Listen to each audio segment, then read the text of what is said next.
Guten Morgen, liebe Freunde des besten Formats hier auf YouTube, wenn es sich um Musik handelt. Alles andere machen wir ja nicht. Es geht nur um Musik und Beauty, Fashion, wenn ich dabei bin. Ihr kennt das Format Pro vs. Con. Ich als vermeintlicher Superproduzent des ganzen Universums sitze hier mit meinem Konsum. Opfer. Oh, das ist schon wieder Steilvorlage. Dana Rolle, sie ist unten verlinkt, falls ihr interessiert seid, was sie alles so macht. Sie macht auf jeden Fall, da ist wieder einer dazugekommen, unter anderem auch YouTube. Ich habe das übrigens gemutet, weil beim Recording hier, immer wenn wir die Aufnahmen haben, dann bimmelt das immer hier dazwischen. Das ist, wollen wir natürlich nicht haben, dass dann bei irgendwelchen Songs das Ding hier reinklingelt. So, auf jeden Fall haben wir folgende Aktion uns überlegt und gestartet. Wir haben nämlich von Korea Box, wirklich aus Korea, aus Seoul, haben wir dieses Paket zugeschickt bekommen. Die haben uns angeschrieben, es ist kein Placement, die wollten uns einfach was Gutes tun und haben gesagt, ey, wir feiern eure Videos so krass und wollen mal hier euch da ein bisschen auch was schicken, damit ihr auch schöne Sachen hier aus Korea bekommt. Da sollen so Sachen drin sein wie Snacks. Ich bin total irritiert, den Sound wieder zu hören. Wie Snacks und so ein bisschen vielleicht kosmetische Sachen, aber vielleicht auch so ein bisschen Fanartikel, Merchandise. Die haben da nämlich einige Sachen zu allen Gruppen und stellen dann Pakete zusammen. Und wir hatten den auch geschrieben, beziehungsweise Dana hat den auch geschrieben, welche Gruppen uns denn so gefallen, aber das waren einige. Die Liste war lang. Die Liste war sehr lang. Es war mir etwas unangenehm. Ich wollte auch nicht unhöflich sein, aber ich dachte, wenn die schon so fragen, dann möchte ich auch niemanden vergessen. Ja, und deswegen wissen wir auch nicht genau, was drin ist. Also wir wissen gar nicht, was drin ist, ehrlich gesagt. Und sind aber gespannt, was da jetzt drin ist und haben uns aber überlegt, dass wir das Ganze zusammen mit euch auspacken wollen. Vor allen Dingen den allerersten Reveal auf meinem Instagram-Account, aber mit einem kleinen Haken. Wir müssen erst die 15.000 Abos erreichen. 15.000 Follower auf Instagram, ja. Das Ganze ist natürlich auch wie immer verlinkt, also unten in der Infobox, ja. Nicht vergessen, da ist das, da könnt ihr schnell draufklicken und bam, seid ihr sofort hier einer der Follower. Und sobald die 15.000 erreicht haben, gibt es ein Video sofort als Insta-Story beziehungsweise als IGTV, wo wir das Ganze auspacken. Das Ding ist tatsächlich schon 2-3 Tage hier und es hat nur eine Woche gedauert, bis es aus Seoul hier war, obwohl es irgendwie hieß, wie viel? 3 bis 4 Wochen. So 3 bis 4. Und es war in einer Woche da. Also wir sind wirklich gespannt und ich habe mir auch noch überlegt, wenn da irgendwie so spezielle Sachen da sind, wie jetzt zum Beispiel die Karten. Stimmt, die haben ja so Karten, Poster, teilweise auch Tassen, glaube ich. Ja, also wenn da sowas drin ist, dass ich da dann auch das verlose unter den Zuschauern, nochmal so als Special, damit wir werden auf jeden Fall die Snacks, wenn da welche drin sind. Ja, deswegen beeilt euch, Leute, da sind Snacks drin. Koreanische Snacks, die müssen geil sein, bitte. Instagram, was geht ab? Schickt allen schnell Follow, ich will die Snacks haben. Also wenn da Snacks drin sind, die werden wir auf jeden Fall selber schnell wegessen, aber ihr sollt natürlich auch was davon haben und bekommen. Also wenn da irgendwelche anderen Sachen drin sind, die wir verlosen können, werden wir das natürlich machen, um das gemeinsam mit euch zu teilen, da wir das Ganze natürlich auch euch zu verdanken haben, dass es so gut funktioniert und der Kanal so wächst. Und ja, da ist auch genau Stichwort. Übrigens hier auch super süß verpackt mit den Stickern hier noch oben drauf. Super, super süß. Pikachu. Nicht wundern, der schwarze Sticker verdeckt natürlich die Adressen. Aber Korea Box. Hör auf, meine Snacks zu schütteln. Also könnte alles drin sein. Guck mal, es passt fast zu meinem Shirt. So, also die Box steht hier neben mir am Tisch und ich hoffe, dass wir das sehr bald schaffen. Was, wenn da so richtig geiles Beauty-Zeug drin ist? Ja, das könntest du dann auf deinem Kanal vorstellen. Du hast ja Leute, jetzt, beeilt euch, bitte. ja, wirklich. Also es lohnt sich. Du hast ja auch gerade heute ein Video gemacht. Ja, stimmt. Mit dem Make-up, was du gerade auf deinem wunderhübschen Gesicht hier hast. Hi. Ist es inspired by? Chungha. Und da hast du ein Video zu gemacht und das kommt Heute, Abend? Nee. 14 Uhr. 14 Uhr? Das ist eine Ankündigung. Schaffst du das? Gut, also, wenn ihr das sehen wollt, wie Dana dieses Make-up gemacht hat, was inspiriert ist von Chungha. Ich hoffe, es gefällt euch. Ja, Wir dann haben Mühe gegeben. guckt auf jeden Fall bei Dana auch vorbei, ist unten auch verlinkt. Vor allem, ich habe das vorher gar nicht gesehen, ja. Das hat mir jemand geschickt und ich fand's geil und ich dachte, boah, ich will dieses Make-up sofort machen. Per Instagram DM? Ja. Ja, seht ihr, es lohnt sich also Dana auch zu folgen und DMs also zu ich habe schicken. nicht vorher getestet oder geguckt, Das war habe das ich überhaupt erste Mal. alles da. Oh. Ich habe einfach gefilmt und war so, ja okay, ich benutze jetzt diese Farbe. Okay, Mal sehen. es war richtig auf Risiko. Es war richtig spontan, es hat mega Spaß gemacht, also guckt rein. Ja, Dana war auch total gut gelaunt und begeistert, als sie aus dem Videodreh rauskam, weil alles funktioniert hat. Also, ja, und man sieht, es hat sehr gut funktioniert sogar. Ich hatte auch das Bild vorher gesehen. Du hattest es ja auch eine Umfrage gestartet bei Instagram in den Stories sogar. Also, es lohnt sich auch bei Dana mal vorbeizuschauen bei Instagram und ihr zu folgen, weil sie da die Umfrage gemacht hat, welches von 2 Make-ups sie machen sollte. Und ihr hattet euch eben für das eine entschieden. Good choice. Yes, und ich habe mich übrigens auch für das entschieden, falls du es gesehen hast. Ich hatte das auch angeklickt. Es war auch richtig eindeutig. Es haben irgendwie 300 oder 400 Leute für das zweite gestimmt und vielleicht 80 oder 100 fürs erste. Ah, krass. Also, das Video angucken. Wir verlinken es dann direkt, sobald es draußen ist. Ansonsten erstmal den Kanal abonnieren bei Dana und ihr wisst Bescheid. Und heute, lange haben wir die Jungs nicht mehr bei uns gehabt. Wir hatten zwar schon ein Video gedreht, aber das wurde gesperrt.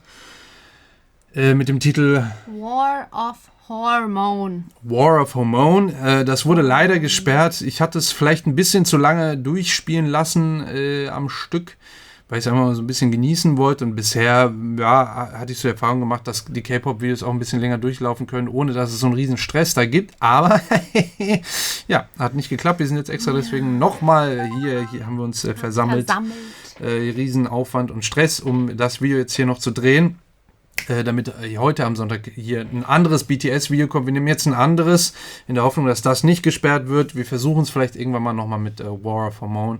Das hat leider irgendwie nicht geklappt. Aber dafür heute die Debüt-Single von den Jungs. Und ja, ich bin gespannt. Dass wir die bisher noch nicht gehört haben. Das ist echt komisch. Also, ich weiß auch nicht, wie wir manchmal so manche Sachen hinkriegen. Aber dafür kommen wir jetzt. Ich bin so gespannt, wie die aussehen. Yes, ich auch. Ich hab's vermisst.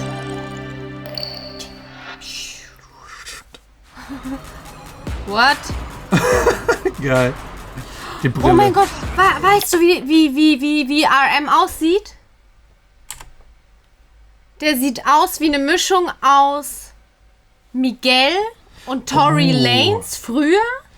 Weißt du, okay, bei Tory Lanez bin ich mir nicht sicher, aber gerade mit der Brille Miguel in dem einen Video. Vixen, ja. Auch so eine Brille. Witzig. Ja, das war auch eine sehr schöne Nummer von Miguel. Witzig, er sieht tatsächlich so, aber sehr, sehr jung auf jeden Fall. Die Jungs, das ist ein Riesenunterschied. 2013 kam das ja. Wahnsinn, okay. Lustig. Hier auch schon BTS-Poster und so wieder. Also wenn ich jetzt wieder öfter stoppe, liegt es einfach wirklich wieder an dem Claim-Ding, ne? Cute. Das sind alle 4 Jünger. Der BTS-Post. Die Geräusche. Voll übertrieben. What's up? This is Blackhead Exclusive. And the coolest kid in the world. Woo! BTS. Rap Monster. Hey. Oh mein Gott, das war Jimin? Oh! Geil, wie sie auch richtig introduced werden hier. Oh, krass. Oh mein Gott. Richtig mit den Augen, wie heißt das? Kajal. Und der fetten Kette und Hip-Hop und witzig auf jeden Fall. Basketball-Shirt. Nice. J-Hope.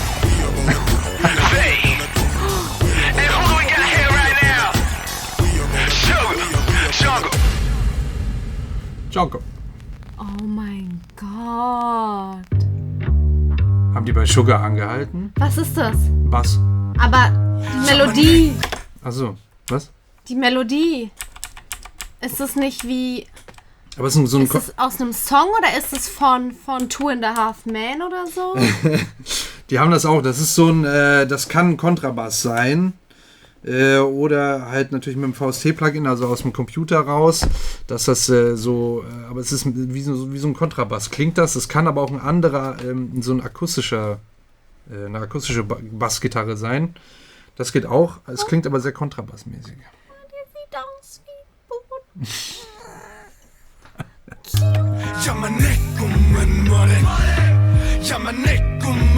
Sein Kopf ist so klein. Ja, und sein Körper so lang. Und er sieht so richtig super dünn und die mit der hohen Frisur und die riesige Brille sieht er so richtig klein aus. Guck mal, wie die aussahen. Aber ich finde gerade bei RM, er sieht richtig aus wie 15. Ja. Oder so. Warte mal.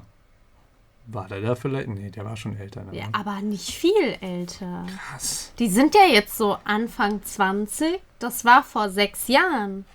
Ja, krass. Ja, dann sind die da so 15, 16, oder? Oh, schreibt das mal in die Kommentare, wie alt die hier waren, aber überall BTS-Graffitis auf jeden Fall. Gut, hören wir mal den Song an. Wir sind viel zu geflasht hier, was hier gerade optisch abgeht. Butch. Ja, man 내 꿈은 뭐래? Ja, man 내 꿈은 뭐래? Ja, man 내 꿈은 뭐래? 네 꿈은 child. I want a big house and big ring. Das ist Sugar, oder? Ja. Oder? Ja. Ja. Das ist ja richtig Hip-Hop, Alter.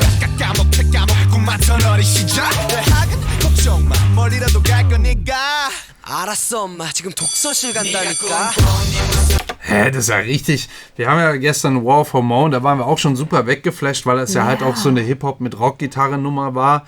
Leider ist das Video gesperrt, wie gesagt. Wir sind da dran. Vielleicht wird es auch noch freigestellt, aber bisher ist es gesperrt. Auf jeden Fall waren wir da auch schon gut geflasht, weil wir natürlich die Jungs quasi von den neuesten Nummern an so ein bisschen rückwärts dann zu den ältesten Nummern abgecheckt haben. Dass das ja richtig Hip-Hop und so aggressiv und die Stimmen so tief und oh, I want a big house and money oder irgendwas hat er gesagt. Also ist schon Stigma. BTS. Klamotten auch ganz anders, ne? Also Fresh.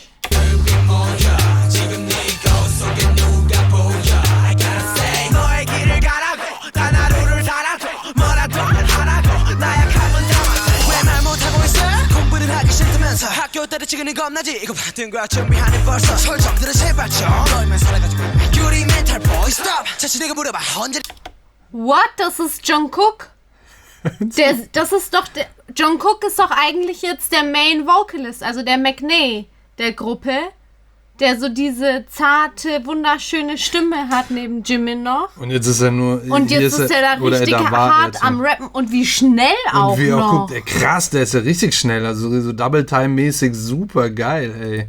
Mit einer geilen Power auch, ey. Aber lustig auch diese Dollar-Sign-Chain und so. Hat der da eine Lederhose an? Was hat denn der da hier über der Hand?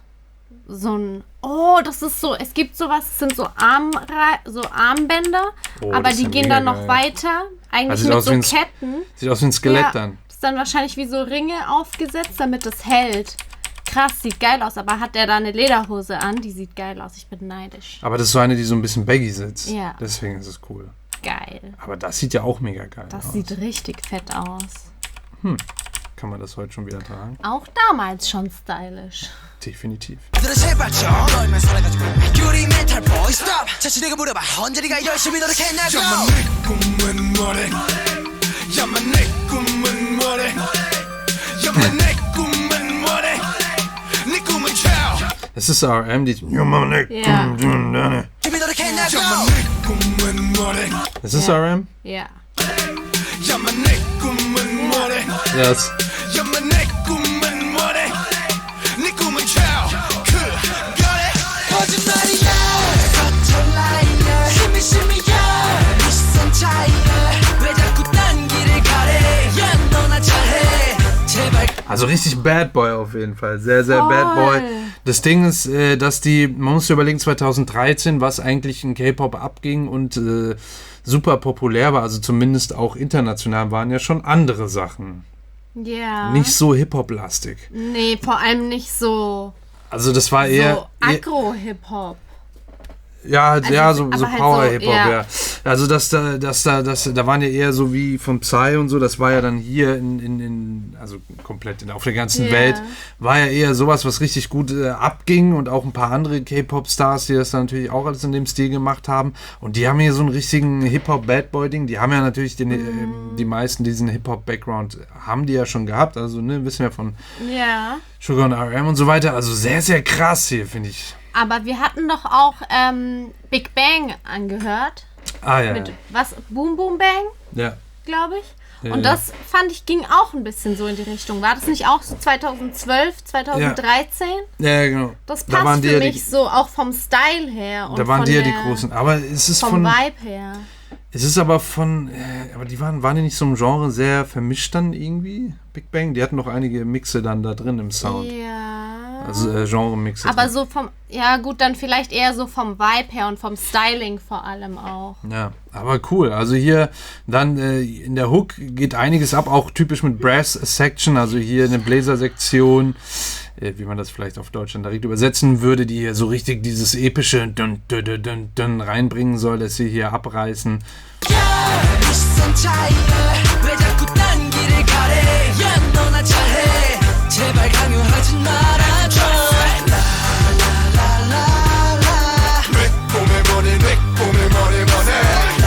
Auch so diese so ein bisschen Alarm-Sounds, vor allem auf dem rechten Ohr höre ich es besonders stark, dass dann dieses also was so richtig alarmmäßig die ganze Zeit da durchklingt.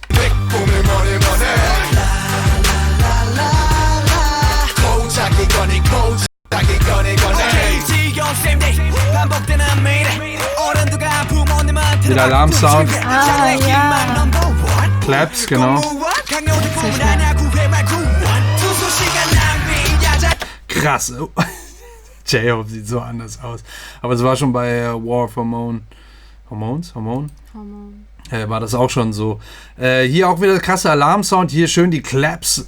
Und was wollte ich noch sagen?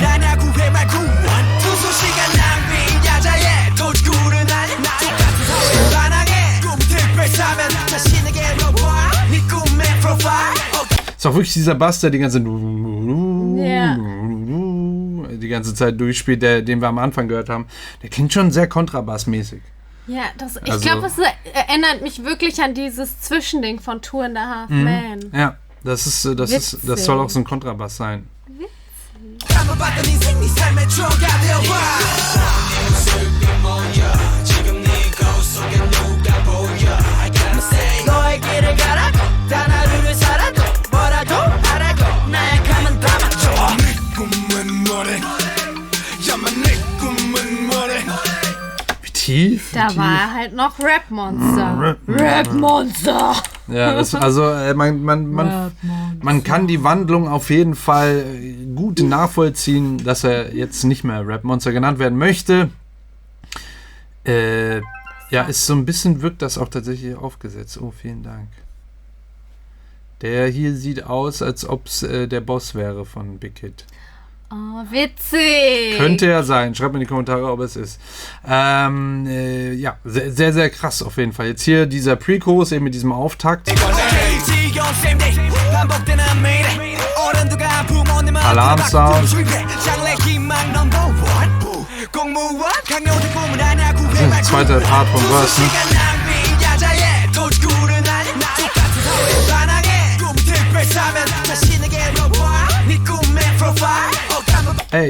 Ey, sind auch wieder drin, war ja auch bei War of Hormone, waren da auch ständig Diese A's drin. Chants, ja. Ja, diese Vocal Chants.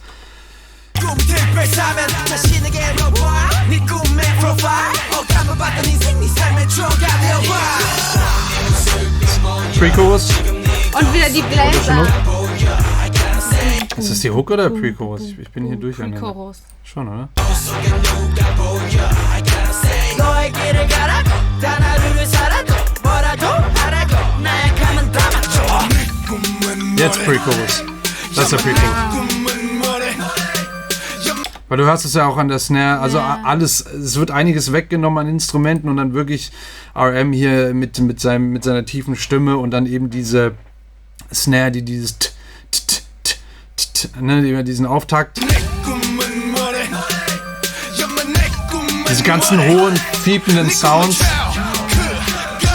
거짓말이야 내 사철 라이어 힘이 심이야 비싼 차이야 왜 자꾸 딴 길을 가래 야 너나 잘해 제발 강요하지 말아줘 Auch geil, hier dieses auf das letzte Wort in dem Satz, dass dann da sind mehrere Vocals übereinander gelegt und dann die auch so chorartig, das ist so richtig aggressiv, nochmal Power. Hade, Daddy. Shimmy shimmy yeah 비슷한 차이야 왜 자꾸 딴 길을 가래 너나 잘해 제발 강요하지 말아줘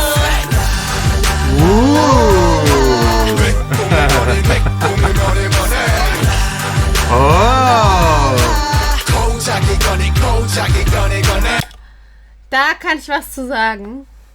Ich spiele ja das Spiel. Das ist übrigens einer der Gründe, warum ich BTS vielleicht auf dem Channel vergessen habe. Moment. Sie hat mir gestern erst bei dem Dreh von dem Video zu War of Hormone, hat sie mir erst gesagt, dass sie das Spiel überhaupt spielt. Sie hat es die ganze Zeit von mir verheimlicht und ich dachte immer, was macht ihr denn da am Handy? Manchmal, wenn ich rüber ins Büro gegangen bin, dass sie da so immer auf den Tisch irgendwie guckt.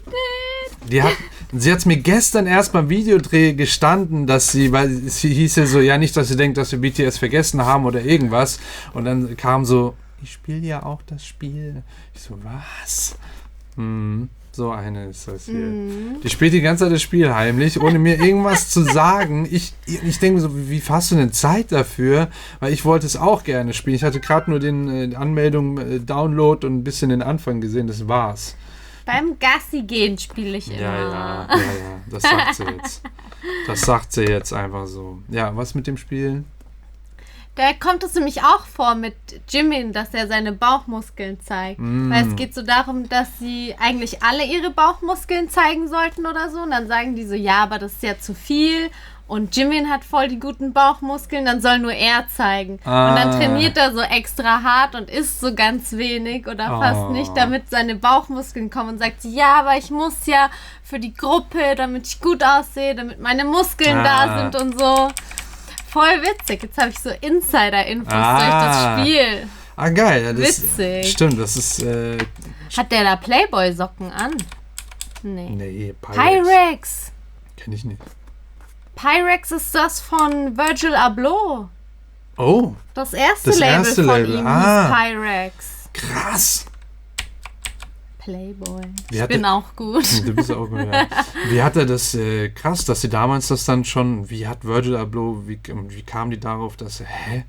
Also, ja, die Asiaten, gerade so Japan und Südkorea, die sind ja voll krass, was Style angeht. Auch damals schon. Und beim Lippenbeißen. Gerade Street-Style halt. Ging bei denen schon immer ab. Und eigentlich voll viel, was die hatten, kam dann erst nach Europa und dann eigentlich immer erst in die USA. Okay. Und deswegen ist es oft so, dass die schon so krasse Streetwear, also die für uns hinterher krass sind, schon früher haben. Und auch tragen halt. Also die gibt's bei uns dann auch, aber die bockt halt keinen, ne? Also ich habe niemanden, also ich wusste auch gar nicht von Pyrex und so, bevor du mir das erzählt hast mit Virgil Abloh. Also krass. Siehst du mal. Krass. 살아가는 법을 몰라 날아가는 법을 몰라 결정하는 법을 몰라 이젠 꿈꾸는 법도 몰라 눈에 떨었다 이제 춤을 춰봤자 다시 꿈을 꿔봤다 너 꿈을 대지 마 춤을 대지 마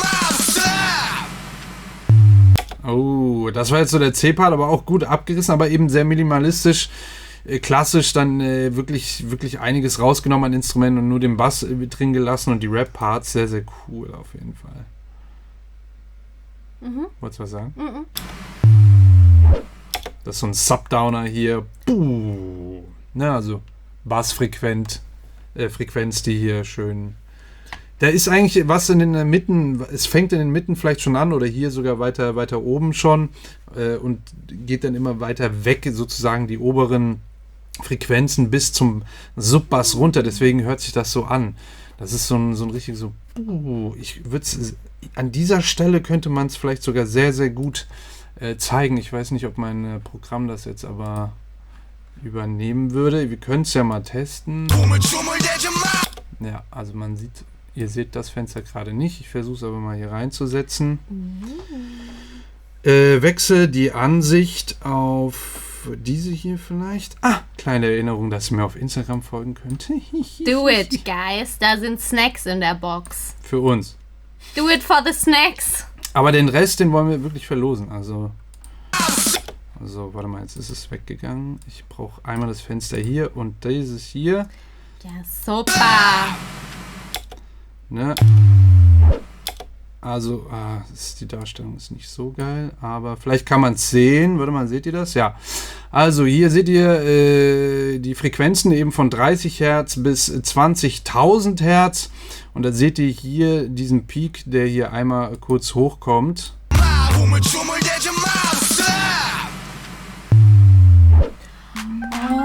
Wenn er jetzt noch länger laufen würde, dann wird diese Welle bis unten durchlaufen. Also er fängt hier so bei 100 Hertz an und läuft dann eben ganz kurz runter bis, ja, so vielleicht 60 Hertz. Das ist ja auch immer ein Bereich, es ist nicht nur eine Stelle. Aber wenn er jetzt noch länger laufen würde, dann könnte es sogar sein, dass er vielleicht noch höher anfängt, bei 400 oder so, und dann komplett wie so eine Welle dann runterläuft. Vielleicht auch mal ganz interessant.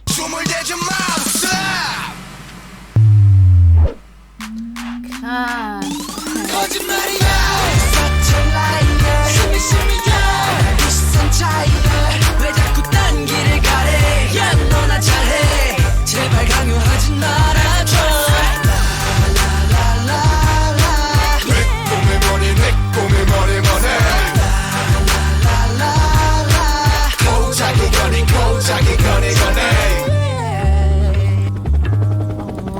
Hier schon ist dieser Adlib. Vorher waren auch schon so kleine Chants drin, so Adlib-mäßig.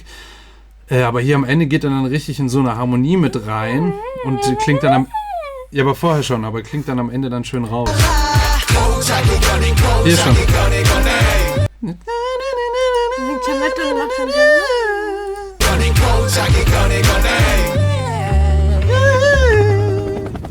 It's me.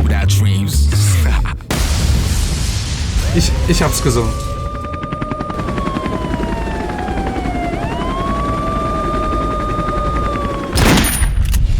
Okay.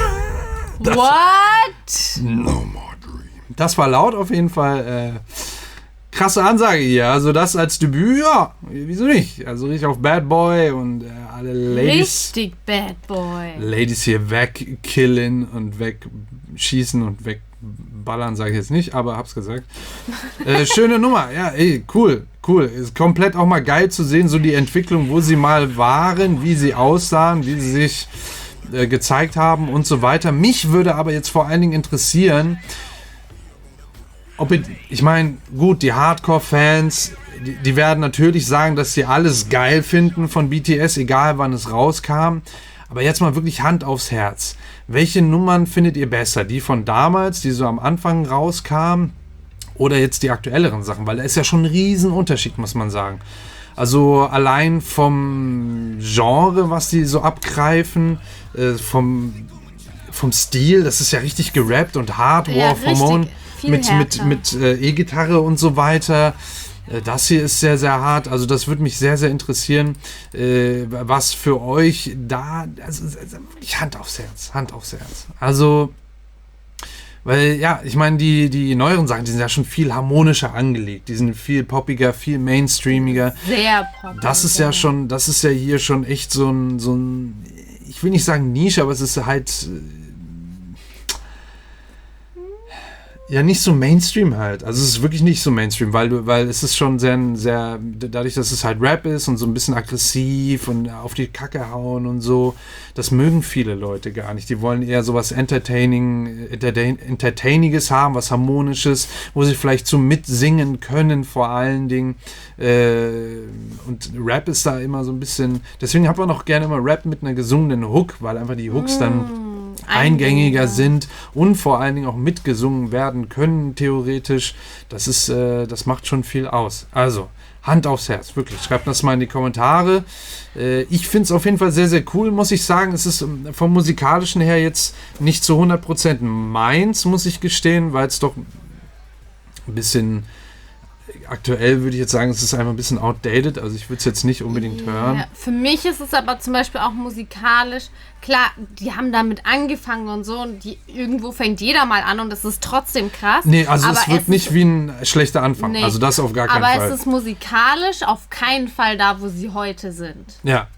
So, ja, also Das Ding ist, das ist aber auch ein Riesenunterschied, würde ich jetzt behaupten, zu Newcomern hier zum Beispiel aus Deutschland. Da kann man dann zum Beispiel sagen, ihre ersten Nummern waren vielleicht musikalisch nicht, oder sie konnten vielleicht noch nicht so gut singen oder noch nicht so gut rappen oder die Produktion war noch nicht so krass. Den Eindruck habe ich hier nicht.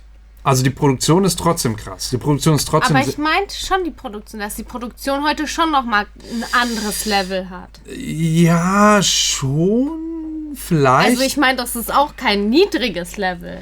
Aber jetzt finde ich es noch höher. Ja, also das Ding ist halt, das hier ist halt, also das ist das Ding, das Level hier ist schon, also ich kann es nicht, es ist jetzt ein bisschen wie es ist jetzt ein bisschen wie Äpfel mit Birnen vergleichen, weil das ein komplett anderes Genre ist, als jetzt zum Beispiel Boy With Love.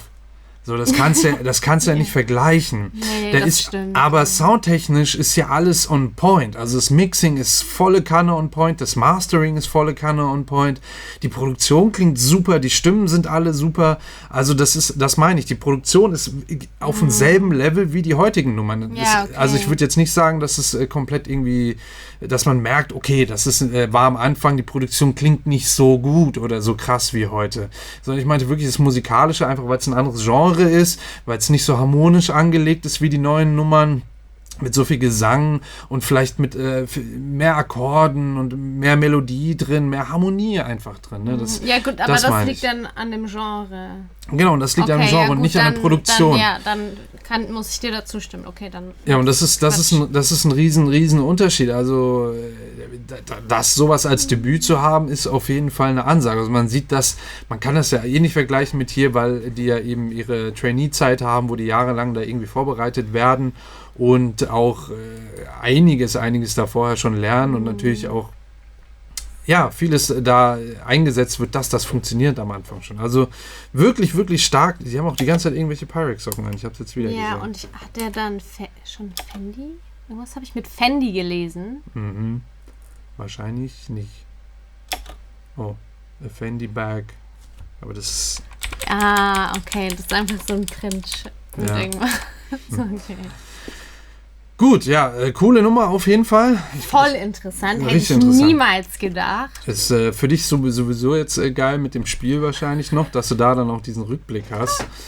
Also, Leute, ich hoffe, ihr habt was gelernt. Falls ja, lasst gerne ein Abo da und nicht vergessen, Glöckchen an für den Ehrenmann und ganz, ganz wichtig, oh Mann, ich drücke immer in die falsche Richtung, diese Korea-Box möchte ausgepackt werden. Unbedingt von uns und die 15.000. Das kriegen wir doch schnell hin. Das ist nicht mehr viel. Und übrigens, diesen Monat werden wir auch ganz, ganz sicher die 50.000 auf YouTube knacken. Das ist unglaublich. Wir haben, glaube ich, vor 3 Monaten oder so angefangen, richtig hier durchzustarten, einiges zu machen. Es ist auch viel, was wir machen. Jeden Tag 2 Videos. Am Anfang waren es sogar 4. Aber Leute, das ist wirklich, jetzt diesen Monat noch, jetzt im Juli die 50.000 zu knacken, das ist auf jeden Fall ein Meilenstein für uns. Richtig, richtig geil. Und dann parallel vielleicht noch die 15.000 auf Instagram, um dieses Paket noch auszupacken als Bonus. Und da sind bestimmt Sachen drin, die wir verlosen können. Ich hoffe es. Wir wissen wirklich nicht, was drin ist, weil die uns da auch überrascht haben von Korea-Box. Wir wissen nicht was, wir wissen nicht welche Band, wir wissen nicht welche Snacks. Wir wissen gar nichts. Auf jeden Fall. Genau, nochmal Grüße raus an Korea-Box. Vielen, vielen Dank. Wir werden das Ganze, wie gesagt, hier noch ein bisschen dann videografisch festhalten auf Instagram und natürlich dann auch auf YouTube, aber vor allen Dingen erstmal auf Instagram. So, das war das. Und nicht vergessen, auch bei Dana vorbeizuschauen. Sie bringt heute ihr Make-up-Tutorial-Video raus, auch inspiriert durch K-Pop. Wir sind total K-Popifiziert. So, K-Pops. Ich glaube, das war's. Willst du noch was sagen? Nee, danke. Schönen Sonntag und guckt mein Video. Tschüss. Tschüss.